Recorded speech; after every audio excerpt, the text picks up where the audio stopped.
Hi, my name is Grace Marie Cepero-Lopez. Oh, shoot. Pause. Mhm.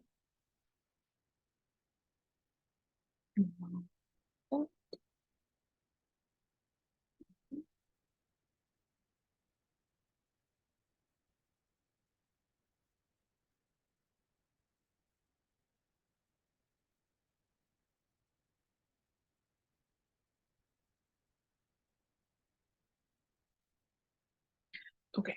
Hi, my name is Grace Marie Cepero-Lopez. And for this class, the country and culture that I chose was Brazil. Now, the reason that I chose Brazil was actually because I took my capstone course, FLL 485, with Dr. Maddox. And it was over Brazil, and I found it very interesting. So I chose to do it for this course as well. So just a little bit of background about the history of Brazil.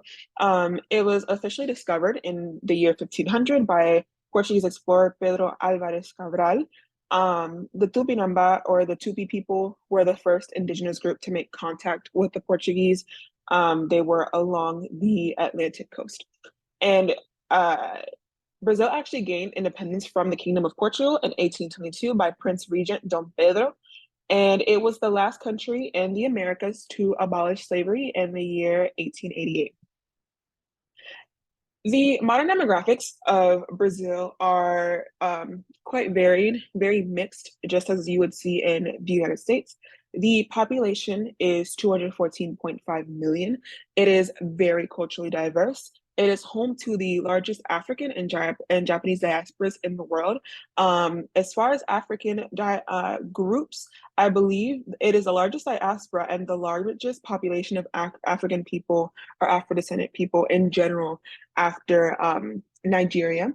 And it does have the largest Japanese population outside of Japan. And it does not adhere to the three roots theory of Latin American society, which include African, European, and Indigenous. And I will speak more on that later, but that is something that is very prominent in Latin American beliefs, that it is these three roots theory. In Spanish, it's called las tres raíces. Um, in which all of society or all of modern society is an equal blend of these three roots, which we of course know is not the truth, but that is what is one of the predominant beliefs in Latin America. So just a little bit about the indigenous portion. The people who first made contact with Brazil, or sorry, with Cabral, were the Tupi people. They're located in the northeast region of Brazil in the modern day state of Bahia. They were the first to make contact with Portuguese explorers, and they traded feathered cloaks, as you can see in this presentation right here. This is a very beautiful feather work, and they traded them for feathered hats upon first arrival. And the feathered hats were those like typical explorer hats that you see from like the conquistadors and the 1400, 1500 images. Those the feathered hats that I'm talking about. And unfortunately, they were enslaved just in the same way as the Taino people were enslaved in the Greater Antilles.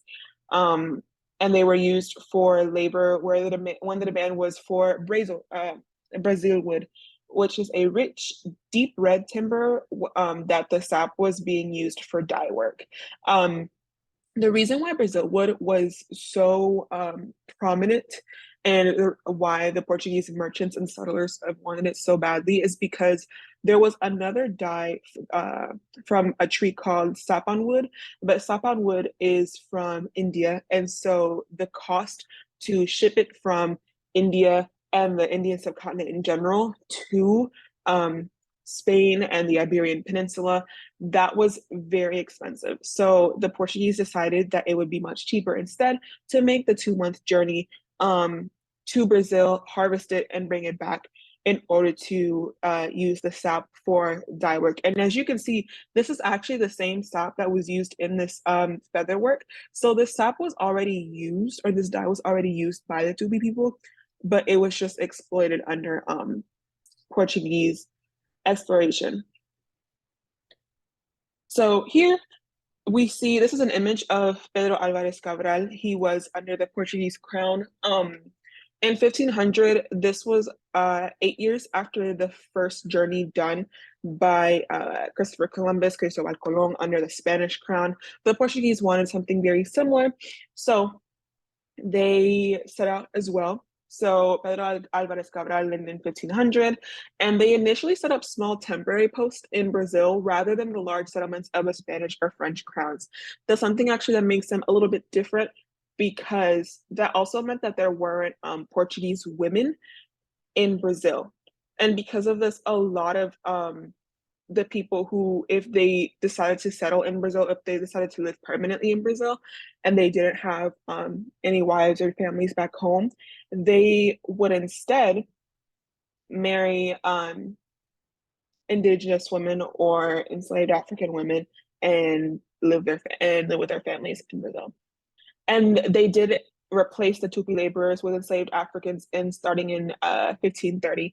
Now, this is because the Tupi laborers, they were not inoculated against many European diseases like measles, smallpox. Once again, the same story of the Taino. They were not completely annihilated, but they were severely affected by these diseases.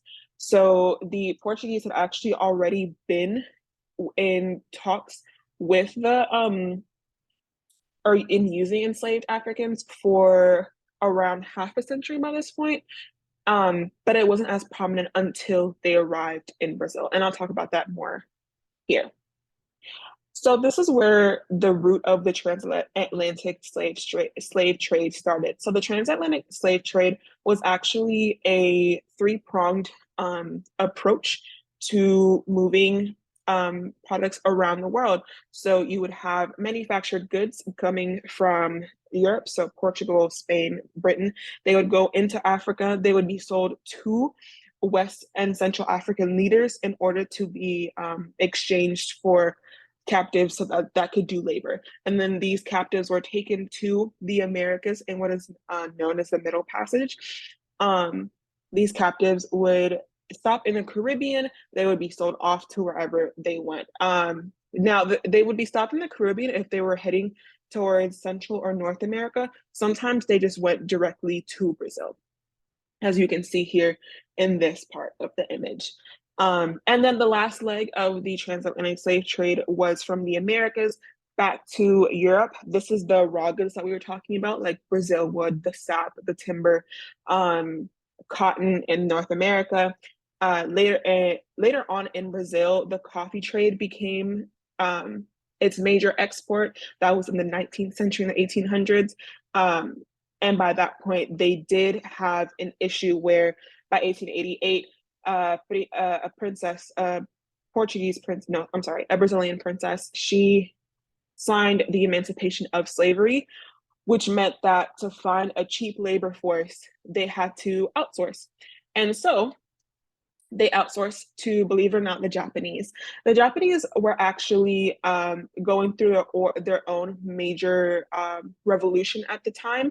The Japanese were in what's called the Meiji era, and the Meiji era, or the Meiji Restoration era, was when the US, I believe, they went to Japan and they threatened them to open commerce because previously under the Tokugawa shogunate, Japan was very isolated for over 300 years, and they did not do any trades with people outside of Japan. But because of this, the U.S. went in. They brought in four very large warships, and essentially threatened the shogunate to force them to do trade with the U.S. and with Western powers. So because of this, Japan felt very threatened. They also saw how the British had absolutely decimated China in the Opium Wars. So they decided that they needed to do their own restoration, their own industrialization. And with this rapid industrialization, they also saw that Japan did not have that many raw natural goods, natural resources. And this meant that a lot of the people were starving. And because of this, they were trying to find ways to emigrate people from Japan to other countries. And originally they looked towards the United States, but because in the United States there was the Chinese Expulsion Act of 1882, and there was further the Japanese Expulsion Act of 1924, I believe. Um, the Japanese noticed that it just wasn't going to be feasible to bring Japanese people, especially Japanese peasants, to the United States. And instead, they looked southward. They sent them as temporary workers to Mexico, but eventually they did see that in Brazil was where permanent settlements could happen. And that's where we saw, excuse me, in 1808 was the first shipment of Japanese immigrants into Brazil. They were sent to work in coffee plantations.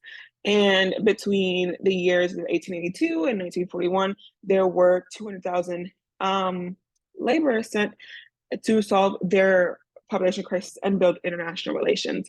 Now, the Japanese immigrants that were sent to Brazil, they were not abandoned by their Japanese government. They were in some in a way sponsored by them.